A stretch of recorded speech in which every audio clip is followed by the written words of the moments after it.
कृष्णदास कविराज लिखते हैं कि गौड़िया वैष्णव के ये तीन नाथ हैं, तो मदन मोहन, गोविंद देव और गोपीनाथ। तो ये गौड़िया वैष्णव के आराध्य देव हैं या नाथ हैं। बल्कि भक्ति सिद्धांत सरस्वती महाराज एक बार जगन्नाथपुरी में थे, उसके नज़दीक एक स्थान है अलारनाथ। हाँ, भगवान अलारनाथ वहाँ विराजमान है। तो भक्ति सिद्धांत सरस्वती वहाँ लेक्चर दे रहे थे, तो उन्होंने कहा यदि हम जगन्नाथ को फ्लाइट में डाल के विदेशों में ले जाएंगे, यूके, लंदन, इधर उधर, तो जब जगन्नाथ वहाँ पहुँचेंगे और उनकी आराधना शुरू होगी तो फिर पूरे विश्व में ये गौड़ियों के नाथ है ना तीन, गोविंद देव, गोपीनाथ, मदन मोहन, सब जगह प्रकट हो जाएंगे। और वैसे ही हुआ है। इस्कॉन में सबसे पहले कोई डीटीज इंस्टॉल हुई है तो वो कौन थे? जगन्नाथ, बलदेव और सुभद्रा देवी। उसके बाद प्रभुपाद के सारे आंदोलन में सब जगह राधा कृष्ण, गौर निताय आदि प्रकट हो गए। तो भक्ति सिद्धांत सरस्वती ने कहा था ये हमारे प्रमुख आराध्य देव हैं, गोविंद देव। और बल्कि श्रील प्रभुपाद जब छोटे थे वो भी गोविंद देव की ही आराधना करते थे। उनके घर में भी जो विग्रह थे उनको गोविंद देव कहा जाता था।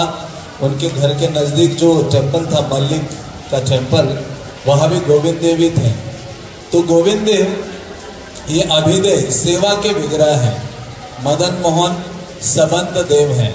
हाँ, भगवान के साथ हमारा क्या संबंध है या उस संबंध को कैसे हम और आगे बढ़ा सकते हैं और उस संबंध को अनुभव कैसे कर सकते हैं सेवा के माध्यम से, तो वो गोविंद देव है। और प्रयोजन जो गोल है वो गोपीनाथ है, गोपियों के जो नाथ हैं, हाँ, गोपीनाथ है।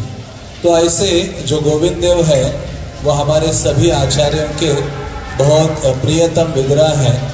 जब श्री चैतन्य महाप्रभु रूप गोस्वामी को मिले, हमारे संप्रदाय में रूप गोस्वामी का सबसे ऊंचा स्थान है। मतलब 6 गोस्वामियों में भी सबसे ऊंचा स्थान किसी का है तो वो रूप गोस्वामी का है। कि रूप गोस्वामी ने हमारे संप्रदाय को एक रूप दिया है, फॉर्म दिया है। सारी जो शिक्षाएं हैं वो रूप गोस्वामी के माध्यम से हमें प्राप्त होती है। इसलिए हम सब चैतन्य महाप्रभु के फॉलोवर हैं, लेकिन फिर भी हमें रूपानुग कहा जाता है। क्या कहते हैं?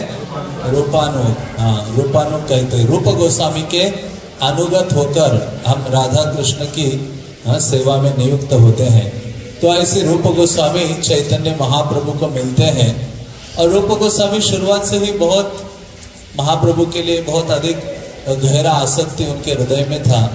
तो जब रूप गोस्वामी की ये डिजायर थी कि मैं सब छोड़कर चैतन्य महाप्रभु की सेवा के लिए निकल जाऊं, तो ये रूप गोस्वामी और सनातन गोस्वामी आप जानते हैं मुस्लिम शासक के यहाँ नौकरी करते थे। अब सनातन गोस्वामी प्राइम मिनिस्टर थे और रूप गोस्वामी वित्त मंत्री थे, फाइनेंस मिनिस्टर। हाँ, तो ऐसे रूप गोस्वामी का नाम दबीर खास था। हाँ, और उनका नाम था साकर मल्लिक। साकर का मतलब होता है छोटा और मल्लिक का मतलब होता है राजा। तो नवाब हुसैन का ये छोटा राजा था। सारे जो अफेयर्स उस स्टेट के देखते थे वो सनातन गोस्वामी देखते थे। और रूप गोस्वामी दबीर खास व्यक्ति थे उनके ये, क्योंकि फाइनेंस जिसके पास है वो खास होता है ना। तो वैसे ही, लेकिन रूप गोस्वामी का मन नहीं था। उन्होंने कई बार चैतन्य महाप्रभु को लेटर्स लिखते थे कि मुझे निकलना है यहाँ से बाहर। एक समय आया, अपने बड़े भाई सनातन से पहले रूप गोस्वामी निकल पड़े। और रूप गोस्वामी निकले तो सीधा रूप गोस्वामी आते हैं प्रयाग। हाँ, प्रयाग में आते हैं और उनको पता चला कि चैतन्य महाप्रभु भी प्रयाग में है। तो रूप गोस्वामी के साथ उनके भाई थे अनुपम, जिनको श्री वल्लभ भी कहा जाता है। तो ऐसे जब चैतन्य महाप्रभु को फर्स्ट टाइम मिले तो चैतन्य महाप्रभु को उन्होंने दंडवत प्रणाम किया और प्रणाम करके बोले, नमो महावदान्याय कृष्ण प्रेम प्रदायते कृष्णाय कृष्ण चैतन्य नामने गौरतिशे नमः। उन्होंने कहा नमो महावदान्याय। वो जैसे प्रणाम किया वो कहते हैं चैतन्य महाप्रभु आप सबसे बड़े दानी हो। उन्होंने कहा मैं तो बेगर हूं, मैं कैसे दान दे सकता हूं? कहते आप ऐसा वैसा दान नहीं दे रहे हैं, कृष्ण प्रेम प्रदायते, ऐसी चीज दे रहे हो जो इस संसार से परे है, कृष्ण प्रेम देने के लिए आए हो। और वास्तव में चैतन्य महाप्रभु सर्वोच्च चीज देने के लिए आए हैं। और हम सब बहुत बहुत फॉर्चुनेट है। हम अपने बारे में सोचेंगे ना कि कैसे इस महाप्रभु के आंदोलन से हम जुड़े हैं, तो हम अपने सौभाग्य की कल्पना नहीं कर सकते कि इतने फॉर्चुनेट सोल्स हैं हम कि चैतन्य महाप्रभु के आंदोलन में है, जो कृष्ण का विशेष प्रेम देने के लिए आए।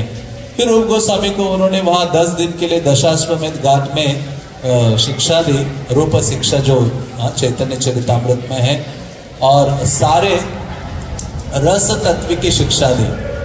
मतलब सनातन गोस्वामी ने जो हरि भक्ति विलास की रचना की है, तो वो बाह्य चीजें कैसी होनी चाहिए, कैसे दंडवत करना चाहिए, बिड़वा कैसी होनी चाहिए, टेम्पल कैसा होना चाहिए, पूजा कैसी होनी, जो वस्त्र कैसे पहनने चाहिए, स्नान कैसे करना चाहिए, ये बाह्य चीजें सनातन गोस्वामी ने हरि भक्ति विलास के माध्यम से दी है। लेकिन उसमें मूड कैसे होना चाहिए, वो किसने दिया है? रूप गोस्वामी ने दिया है। हाँ, तो जैसे 108 मनकी की माला है, लेकिन चैंटिंग में मूड क्या होना चाहिए, सेवा में क्या मूड होना चाहिए, हर जो एस्पेक्ट है भगवत भक्ति का, उसमें जो मूड या रस है उसकी शिक्षा रूप गोस्वामी ने हमें दी है। तो ऐसे रूप गोस्वामी को सर्वोच्च शिक्षा महाप्रभु ने दी है। मतलब रूप गोस्वामी की क्वालिफिकेशन को आप सोच नहीं सकते कि जो चैतन्य महाप्रभु के माइंड को रीड करते हैं वो, इसलिए हम बोलते हैं ना रोज श्री चैतन्य मनो अभिष्टम, मन की इच्छा को जानने वाले हैं। केवल जानते नहीं है उनके हृदय की इच्छा, बल्कि स्थापितम जेन भूतले, इस पृथ्वी में उसकी स्थापना की है उस आंदोलन को प्रचार करने के लिए। हाँ, कहते ऐसे रूप गोस्वामी। और ये है, जब चैतन्य महाप्रभु जगन्नाथ को देखकर नाच रहे थे राधा रानी के भाव में, और जब वो एक साहित्य दर्पण आदि का श्लोक बोल रहे थे महाप्रभु, तो रूप गोस्वामी ने एक श्लोक तालपत्र पर लिखकर हरिदास ठाकुर की कुटिया में ऐसे रखा था। तो चैतन्य महाप्रभु ने जैसे उनको मिला ये क्या है चीज, तो खोला पढ़ा कि कहते कि रूप गोस्वामी ने तो मेरे मन को लिखा है इस श्लोक में। तो स्वरूप दामोदर कहते हैं कि आपने उनका आलिंगन किया था, और आलिंगन करके अपनी सारी जो शक्ति है, कृपा है, उनको स्थापित की है। तो रूप गोस्वामी कोई साधारण आचार्य नहीं है, हमारे संप्रदाय के सर्वोत्तम सर्वोच्च आचार्य। इसलिए इस परंपरा में जितने भी वैष्णवास हैं, वो सदैव रूप गोस्वामी के अनुगत होकर सेवा करना चाहते हैं। फॉलोवर हम रूप गोस्वामी के कहलाते हैं। तो ऐसे रूप गोस्वामी को शिक्षा दी चैतन्य महाप्रभु ने, वो रस तत्व की शिक्षा दी, और उसी से आगे चलकर कई ग्रंथों की रचना उन्होंने की। और श्रील प्रभुपाद ने हमें 2 ग्रंथ दिए हैं। कौन से हैं? भक्ति रसामृत सिंधु और श्री उपदेशामृत। जो भी महाप्रभु से उन्होंने सुना था, शिखा था, वो भक्ति रसामृत सिंधु के माध्यम से दिया। और फिर एक बार चैतन्य महाप्रभु जगन्नाथपुरी में अपने सारे भक्तों को बिठाकर समंदर के तट पर लेक्चर दे रहे थे ना, वार्तालाप कर रहे थे। रूप गोस्वामी पीछे बैठकर नोट्स बना रहे थे। उस नोट्स को उन्होंने कंपाइल किया 11 श्लोकास में, और वो बुक बनाया श्री उपदेशामृत। तो मतलब भक्ति की सारी शुरुआत से लेकर अंत तक सर्वोच्च जो चीज है वो श्री उपदेशामृत में उन्होंने 11 श्लोक में भर दी है। मतलब वो सारे शास्त्रों का, सारे वेद उपनिषद आदि का सबका सार 11 श्लोक में है। भक्ति शुरुआत से लेके भक्ति की जो सर्वोच्च बिंदु है उसकी अनुभूति उन्होंने उसमें लिखी है। तो ऐसे रूप गोस्वामी को शिक्षा प्राप्त होती है, और रूप गोस्वामी वृंदावन आते हैं। सोचिए कितना कठिन है। हम अभी आते हैं, गाड़ी से आने में भी हमें कितना कष्ट होता है, गर्मी होती है, ठंड होती है, कितने कारण होते हैं हमें कृष्ण के नजदीक न जाने के लिए। लेकिन ऐसे ही आचार्य है जो कहाँ से, जो भी आचार्य वृंदा अभी जहाँ जहाँ हम जाते हैं, दर्शन करते हैं, ये उन आचार्यों का फल है जो चल चल के आए हैं ब्रज, और कृष्ण के लिए इतना अनुराग उनके हृदय में था। ऐसे रूप गोस्वामी अपने भाई के साथ, भ्राता के साथ यहाँ आए, और यहाँ उनको ये महाप्रभु ने वही आदेश दिए थे जो सनातन गोस्वामी को दिए थे। फिर रूप गोस्वामी पूरा विचरण करने लगे वृंदावन के जंगलों में, और उनको पता था कि गोविंद देव की भी स्थापना की थी वज्रनाभ ने। लेकिन मदन मोहन तो मिले थे, किनको मिले थे? किनको मिले थे? सनातन गोस्वामी को। और फिर इनको पता था कि गोविंद देव है, तो फिर ये ढूंढने लगे, सब जगह ढूंढते ढूंढते, और यमुना के तट पर रोते रहते थे रूप गोस्वामी, हे गोविंद देव, हे गोविंद, हाँ गोविंद, आप कहाँ हो। तो ऐसे रूप गोस्वामी एक दिन बहुत विरह भावना में क्रंदन कर रहे थे, गोविंद के विरह में। तो उस समय एक छोटा सा बालक आता है और वो उनको कहता है कि आइए आइए, मैं आपको एक स्थान में ले जाता हूँ, वहाँ भगवान विराजमान है। तो उनको हाथ पकड़कर इस स्थान में लाते हैं, इसको गोमचीला कहा जाता है। और ये स्थान, बल्कि ये वो स्थान है जहाँ आपने साक्षी गोपाल का कथा सुना है ना, इधर पीछे गोपाल घेरा है, तो गोपाल जी यहाँ ही थे, साक्षी गोपाल, गोमचीला। तो ऐसे जैसे वह द्वादश आदित्य टीला था, हाँ, तो ये गोविंद देव, मदन मोहन और गोपीनाथ, ये तीन टीला, टीला में थोड़ा सा हिल, छोटा सा, क्या बोलते हैं उसको, हाँ, पहाड़ तो बहुत बड़ा होता है, टेकड़ी, हाँ, तो छोटा सा टेकड़ी था। तो यहाँ फिर आए, उन्होंने कहा एक गाय डेली आती है और इस स्थान में एक ऐसा छेद है जिसमें अपना सारा दूध डाल देती है। तो फिर रूप गोस्वामी आए उनके साथ, और इसी स्थान में जहाँ एक गर्भगृह है, हाँ, वहाँ देखा कि एक छोटा सा छेद है और एक गाय प्रतिदिन आती है और अपना सारा दूध उसमें डालती है, भगवान का अभिषेक मानो वो कर रही है। तो ऐसे आए और देखा, इस कुछ लोगों को लाए रूप गोस्वामी, यहाँ उन्होंने खुदाई की और फिर उनको विग्रह प्राप्त हुए, श्री श्री राधा गोविंद देव के। तो गोविंद देव के विग्रह उनको प्राप्त हुए। गोविंद देव ये सबसे सुंदर विग्रह है। आप जयपुर जाएंगे तो आप मतलब अचंभित हो जाएंगे कि कैसे गोविंद देव है। और गोपीनाथ भी बहुत ब्यूटीफुल है, मदन मोहन भी। गोविंद देव एक अलग ही उनका भव्यता है।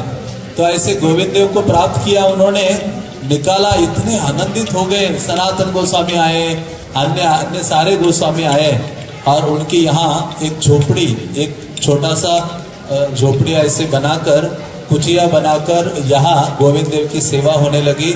और फिर उस समय रूप गोस्वामी ने एक लेटर लिखा, किसको? चैतन्य महाप्रभु को। और वो लेटर लेकर एक व्यक्ति घोड़े के ऊपर दौड़ दौड़ के गया, घोड़े दौड़ाते हुए जगन्नाथपुरी पहुंचा, क्योंकि महाप्रभु की बहुत इच्छा थी गोविंद देव प्रकट होने चाहिए। और जैसे ये लेटर भेजा ना, तो वो व्यक्ति गया, चैतन्य महाप्रभु और छोटा गोपीनाथ मंदिर में भागवतम सुन रहे थे गदाधर पंडित से, और चैतन्य महाप्रभु रुक गए, भागवतम को रोका। वो व्यक्ति आया है, उन्होंने कहा मैं वृंदावन से आया हूँ, रूप गोस्वामी ने मुझे भेजा है। जैसे रूप गोस्वामी का नाम सुना ना, चैतन्य महाप्रभु बहुत आनंदित हो जाते, कहते देखो, दिखाओ दिखाओ मेरे रूप ने क्या लिखा है, वो लेटर में पढ़ना चाहता हूँ। तो वो लेटर महाप्रभु ने जोर से पढ़ा वहां सब भक्तों के बीच में, और चैतन्य महाप्रभु ने पढ़ा कि मेरे रूप गोस्वामी को वो वृंदावन में गोविंद की प्राप्ति हुई है और वो अभी अकेला है, उनके पास भक्त नहीं है। तो उन्होंने कहा आप में से कौन जाएगा वृंदावन सेवा करने के लिए, हाँ, हमें कहा जाए, कितना मुश्किल है। तो फिर उस समय वहाँ चैतन्य महाप्रभु के एक सेवक थे जिनका नाम था काशीश्वर पंडित। काशीश्वर पंडित इतने हाइटेड थे, बहुत हाइट थे उनके, और बहुत हट्टे कट्टे थे। जब चैतन्य महाप्रभु का पूरी में शेड्यूल रहता था, दर्शन के लिए जगन्नाथ का जाते थे सुबह, तो उनका जो सर्वेंट है गोविंद, वो उनके साथ पानी का कमंडलू लेके चलता था। और क्योंकि बहुत भीड़ होती थी, लोग आते थे महाप्रभु का चरण पकड़ने, या आगे भी बहुत भीड़ थे, तो वो क्या करते थे, काशीश्वर इतने हेवी थे उनका है शरीर, एक हाथ से ऐसे पूरे क्राउड को इधर उधर कर देते थे, महाप्रभु ऐसे चल जाते थे आगे। तो काशीश्वर को कहा, काशीश्वर क्या तुम जा सकते वृंदावन? उन्होंने अपना सर नीचे किया, कहते महाप्रभु को छोड़ के नहीं जाना है, मैं आपकी सेवा में हूँ, आपसे दूर कैसे चला जाऊं? तो उस समय महाप्रभु ने कहा जाना होगा, मेरा हृदय है गोविंद। हाँ, तो फिर उन्होंने कहा मैं आपके बिना नहीं जा सकता। तो चैतन्य महाप्रभु ने अपने हृदय से ही एक विग्रह को प्रकट किया, जो गौरांग महाप्रभु का छोटा सा रूप है। आज भी आप जाते हो जयपुर में, तो गोविंद देव के जो विग्रह उनके चरणों के पास रखा है उनको गौर गोविंद कहा जाता है। हाँ? तो ऐसे विग्रह उनको दिए, कहते मैं इनसे अभिन्न हूँ, आप ये विग्रह ले जाओ, इनकी सेवा करो, मैं साक्षात हूँ इस विग्रह के रूप में। तो काशीश्वर पंडित बहुत रो रहे थे, वो जगन्नाथपुरी से नहीं आना चाह रहे थे, लेकिन वो आ गए यहाँ। और उन दिनों ये पूरा मंदिर तो नहीं बना था, आ गए और फिर काशीश्वर पंडित उनकी सेवा करने लगे। बहुत उन्होंने सेवा की, रूप गोस्वामी ने सेवा की। और फिर उसके बाद जो रघुनाथ भट्ट गोस्वामी हैं, जिनके बारे में मैंने सुबह बोला था, जो भागवतम वर्णन करने में एक्सपर्ट थे, कृष्ण कथा बोलने में या भागवतम बोलने में, तो उनके एक शिष्य थे जयपुर के राजा मान सिंह। तो उन्होंने कहा मैं कुछ सेवा करना चाहता हूँ। रघुनाथ भट्ट ने कहा कुछ सेवा करना चाहते हो तो गोविंद देव प्रकट हो गए, उनके लिए विशाल मंदिर का निर्माण करो। तो वो तो अकबर के यहाँ मानो सेवक ही थे। तो राजा मान सिंह ने ये पूरा मंदिर उन दिनों बनाया और सारा पत्थर अकबर से स्पॉन्सर किया था। और क्योंकि ये पत्थर उन दिनों केवल जो राजा लोग हैं उनको ही अधिकार था इसका इस्तेमाल करने के लिए, तो ये पत्थर अकबर से पूरा स्पॉन्सर किया, लाया और यहाँ इतना भव्य मंदिर बनाया। 7th फ्लोर था ये। कितना फ्लोर है? अभी तो शायद 2 ही फ्लोर्स हैं। 7th फ्लोर का इतना बड़ा भव्य मंदिर था। पूरे नॉर्थ इंडिया में इससे सुंदर कलाकृति या शिल्प कला से पूरा, अब देखिए कितना डिटेलिंग, ये छोटी छोटी चीजें, बाहर आप जाएंगे पीछे तो आप देख सकते हैं, मतलब अप्रतिम है। तो भगवान की सेवा के लिए, जैसे श्रील प्रभुपाद कहते थे कि जो सबसे बेस्ट चीज होनी चाहिए वो किसकी सेवा में लगानी चाहिए? कृष्ण की सेवा में लगानी चाहिए। माधवेंद्र पुरी जब वहां गए उड़ीसा, तो उन्होंने वहां देखा कि यहाँ बहुत अच्छा भोग लगता है, सेवा होती है, तो मुझे यहाँ लर्न करना है। तो उनको पता चला कि वहाँ क्या भोग लगता है? अमृत केली खीर भोग लगती है भगवान को। तो उन्होंने चखना चाहा। मतलब डिवोटी जहां जहां जाता है वो अपने प्रभु के लिए, कृष्ण की सेवा के लिए सीखना चाहता है। इसलिए राधा रानी का नाम क्या है? विद्यार्थिनी। क्या नाम है? क्या क्यों राधा रानी का नाम विद्यार्थिनी है? मतलब वो तो ऐसी एक्सपर्ट है कि उन्होंने कभी कोई जो भी व्यंजन बनाया है उसको रिपीट नहीं किया है। जब कुकिंग करती है तो रिपीटेडली सेम चीज नहीं बनाती है, लेकिन फिर भी वो एवरीडे कृष्ण की सेवा के लिए वो लर्न करने की भावना उनकी सदैव है। तो राधा रानी लर्न करना चाहती है तो हमें क्यों नहीं? हाँ, तो इसलिए कृष्ण की सेवा के लिए भक्त सदैव मृत्यु के अंत तक सीखना चाहता है और सेवा को और बेटर करना चाहता है। तो श्रील प्रभुपाद हमेशा अपने भक्तों को एनकरेज करते थे, टेम्पल्स भी भव्य हो और स्टैंडर्ड बढ़ाएं, सेवा का हर प्रकार का स्टैंडर्ड कृष्ण की सेवा में बढ़ाना चाहिए। तो ऐसे प्रभुपाद कहा करते थे। तो काशीश्वर को फिर वो राजा ने भव्य टेम्पल बनाया, फिर पूरे वृंदावन का ये मानस सेंटर हो गया। सारे वैष्णव यहाँ आते थे, निवास करते थे। और जो रूप गोस्वामी है वो इस मंदिर में रहे नहीं। हमारे गोस्वामियों की विशेषता है, बड़े बड़े मंदिर बनाएंगे लेकिन रहेंगे पेड़ के नीचे। हाँ, प्रभुपाद को पूछा आप ये इतना बड़ा मंदिर बना रहे हो मुंबई में, व्हाइट संगम रवर का, क्यों इतना पैसा लगा रहे हो? गरीबों को बांटो, मेडिसिन दो, कंबल बांटो, हाँ ये करो वो करो। तो प्रभुपाद ने कहा वो तो कर सकता हूँ, लेकिन जब मैं पेड़ के नीचे बैठ के लेक्चर दूंगा तो कौन मेरा लेक्चर सुनने के लिए आएगा? क्योंकि कलियुगा में जो जीव है वो ऐश्वर्य से आकर्षित होते हैं, बड़ी बड़ी ऐश्वर्यशाली चीजें होती है, तो कलियुगा जो जीव है वहां दौड़ता है। बल्कि प्रभुपाद ने अपने शिष्यों को लेटर भेजा था, कल ही मैं पढ़ रहा था, तो उसमें उन्होंने इंडिया की प्रीचिंग के बारे में लिखा था। तो उन्होंने कहा, वो कहते कि देखो भारत में जैसे विदेशों में हम सड़कों में जाते हैं, किताबें बांटते हैं या नाचते गाते हैं, ये सब कई चीजें करते हैं, तो इंडिया में लोग कहेंगे ये भीख मांगने के लिए आए हैं। लेकिन इंडिया में एक बड़ा सा मंदिर बना दो, ये सबसे बड़ा प्रचार है, ऐसा प्रभुपाद ने लिखा था। तो यार वो देखा जाता है, जहां भी बड़ा मंदिर बन जाता है पूरे इंडियंस वहां अपने आप दौड़ने लगते हैं और इसको डिवोटीज उनको पकड़ते हैं। दिल्ली में देखो आप, एक बड़ा मंदिर श्री गोपाल कृष्ण महाराज ने बनाया, इतना भव्य, 98 में। तो फिर इतने लाखों लोग आ रहे हैं और इतना हो गया ज्यादा कि उसके कारण 17 मंदिर दिल्ली में बन गए अभी। तो एक बड़ा मंदिर बनने से सारे दिल्ली के लोग वहीं आते थे। फिर देखा अरे वहां जाने की आवश्यकता नहीं, उनके एरियाज में फिर मंदिर बनने लगे। तो इस प्रकार से ये जो बड़ा देवालय बनाया गया और इतना अधिक या इसका प्रचार हुआ, हजारों लोग आते थे। और विशेष रूप से जैसे मैंने कहा सब प्रकार के वैष्णव बंगाल से इधर ही आते थे। लेकिन रूप गोस्वामी यहाँ रहे नहीं। रूप गोस्वामी कहाँ रहते हैं? फिर पेड़ के नीचे रहते, या अपने भजन कुटीर में या टेर कदम में वहां। तो ऐसे रूप गोस्वामी हमारे गोस्वामियों की विशेषता है। केवल रूप गोस्वामी को यहाँ गोविंद देव नहीं मिले थे। ये पीछे आप जाएंगे तो वहाँ वृंदा योग माया टेम्पल है और वृंदा देवी का विग्रह भी मिला था। अभी वो काम्य वन में है। क्योंकि जब ये औरंगजेब ने अत्याचार किया, टेम्पल्स तोड़े, तो यहाँ के गोविंद देव को फिर ले जा रहे थे जयपुर। पहले सारे विग्रह राधा कुंड में रुके, फिर उसके बाद काम्य वन में रुके, फिर धीरे धीरे ऐसे वो जयपुर पहुंचे। तो जब ये वृंदा देवी, क्योंकि जब ये गोविंद देव प्रकट हो गए तो वृंदा देवी वृंदावन की ओनरशिप किसके पास है? वृंदा देवी के पास है ना, इसलिए उसके नाम से वृंदावन। हम परसों जाने वाले हैं, वृंदा कुंड जाने वाले हैं, बहुत ब्यूटीफुल प्लेस है वो। तो ऐसे वृंदा देवी रूप गोस्वामी के स्वप्न में आ गई इधर, और उन्होंने कहा मैं यहाँ नजदीक ब्रह्म कुंड में नीचे हूँ, आप मुझे निकालो बाहर। फिर रूप गोस्वामी ने उनको भी निकाला, उनकी स्थापना की, सेवा की। तो ऐसे रूप गोस्वामी ने उनकी भी यहाँ सेवा शुरू की।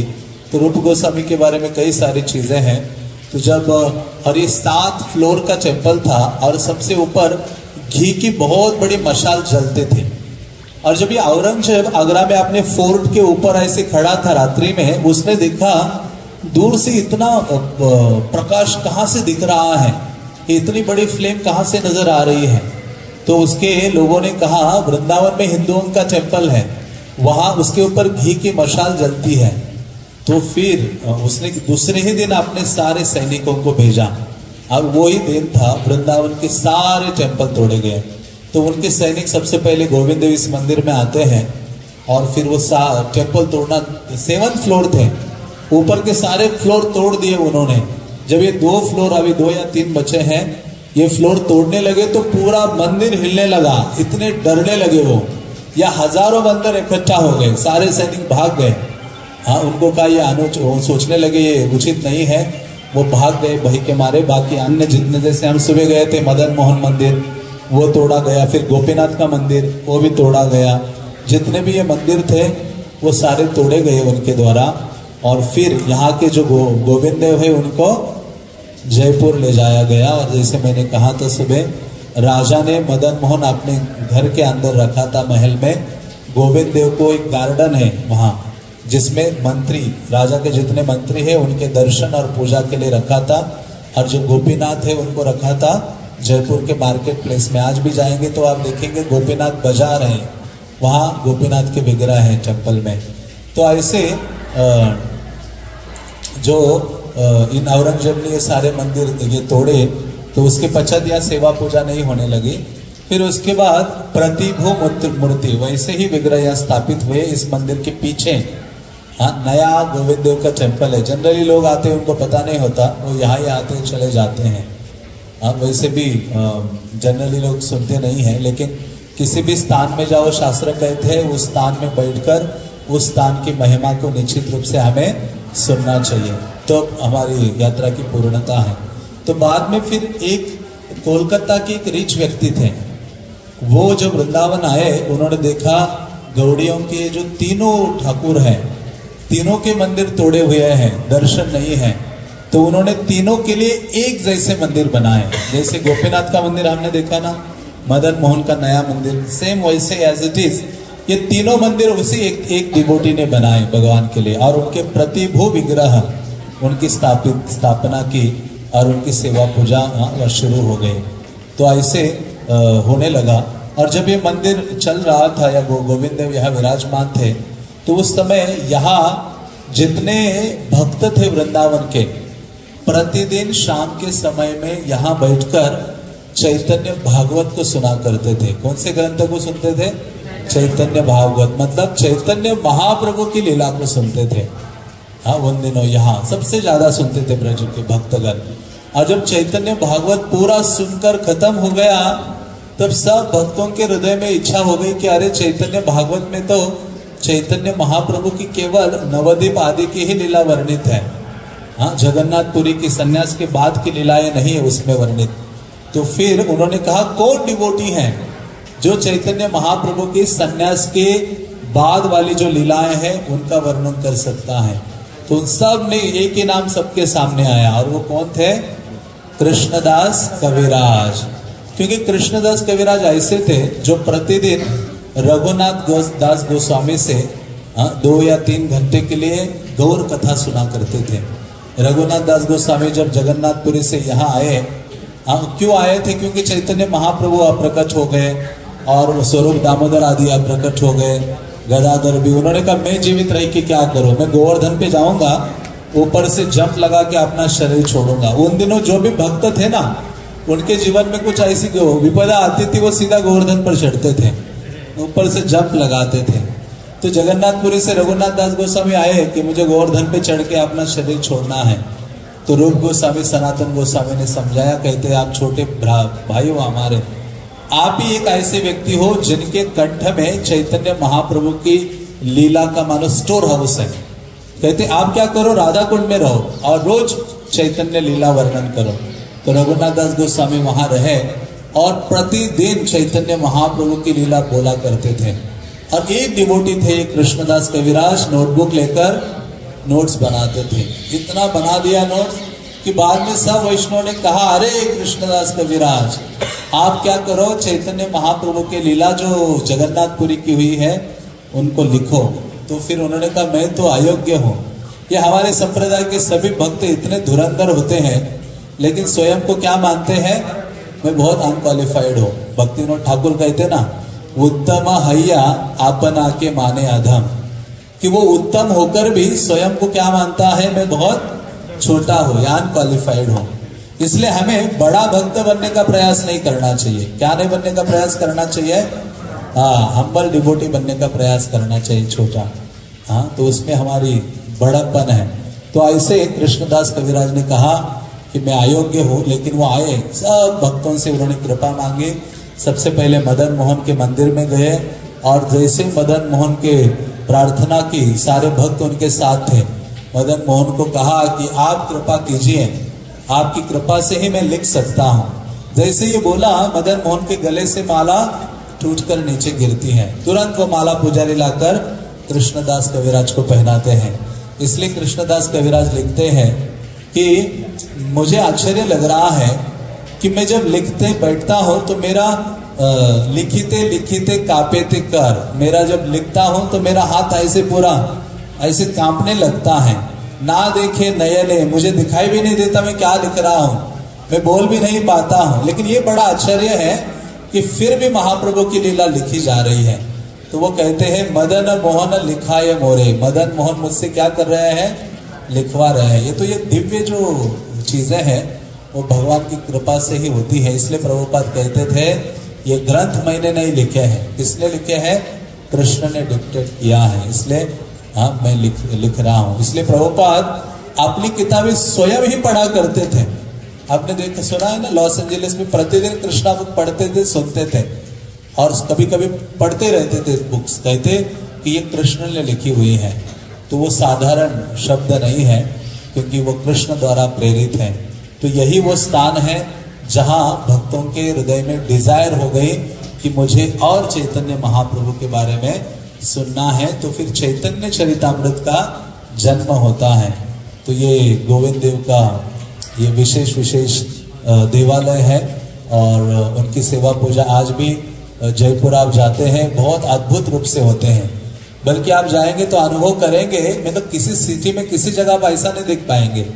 जयपुर का जो राजा है ना, वो कौन है, गोविंद देव है। वहां हजारों लोग, मतलब वहां मंगल आरती में जितने लोग आते पूरे विश्व में किसी मंदिर में नहीं आते। मंगल आरती में आप 4 बजे वहां जाओगे, मानो सारे सब जितने रास्ते हैं हजारों लोग चल रहे हैं। कहाँ जा रहे हो, गोविंद देव जा रहा हो, गोविंद देव का मंगल आरती। कार से जा रहे, पैदल जा रहे, दौड़ते हुए जा रहे। प्रणाम करते जा रहे हैं, सब गोविंद देव के लिए जा रहे हैं। और ये कल्चर है वहाँ। ऑफिस जाने से पहले, अपना दुकान खोलने से पहले सब लोग कहाँ जाएंगे? गोविंद देव। जैसे कुलशेखर अलवर थे, वो आनंद पद्मनाभ को रोज अपना रिपोर्ट देने के लिए जाया करते थे कि हे प्रभु, आज मैंने राजा हूँ, ये आज मैंने कार्य किया है। तो उसी प्रकार से आज भी आप जयपुर में देखते हैं वो अलाइव है, जो डिवोशन है वहाँ। और आप देखेंगे हजारों वृद्ध स्त्रियां गोविंद देव को देखकर उनके मुख से अपने आप भगवान का स्तुति निकलता है। वो गाते रहते हैं, गाते रहते, बजाते रहते हैं। मतलब देख सकते हैं कि वहाँ भगवान के लिए, गोविंद देव के लिए बहुत प्रेम है। आज भी हजारों जो लोग हैं गोविंद देव के लिए लालसा है, गोविंद का दर्शन करने के लिए। और दर्शन की लालसा ही इस संसार के भोग की लालसा को खत्म कर देता है। इसलिए प्रभुपाद ने कहा बारंबार विग्रह को देखा करो। और प्रभुपाद बहुत एक फेवरेट श्लोक उनका बोला करते थे, स्मेराम भंगी तई परिचिताम साची विस्तीर्ण दृष्टि। वो श्लोक जब प्रभुपाद ने लॉस एंजलिस या किसी जगह बोला तो प्रभुपाद ने कहा मैं आज श्लोक सिखा रहा हूं आपको।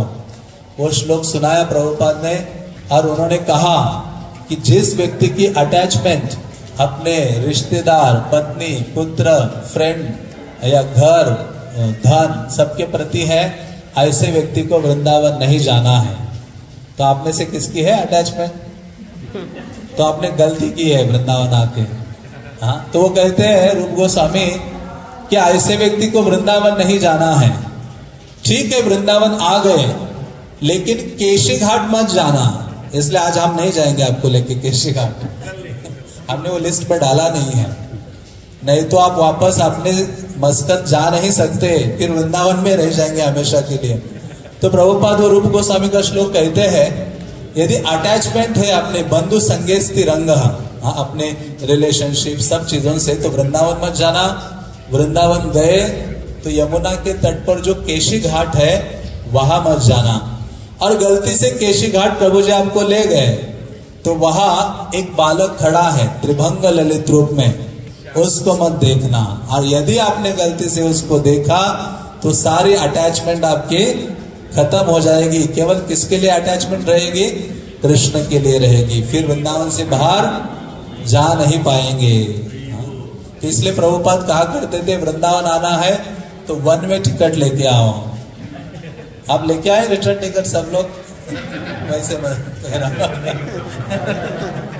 तो प्रभुपाद ऐसा कहा करते थे।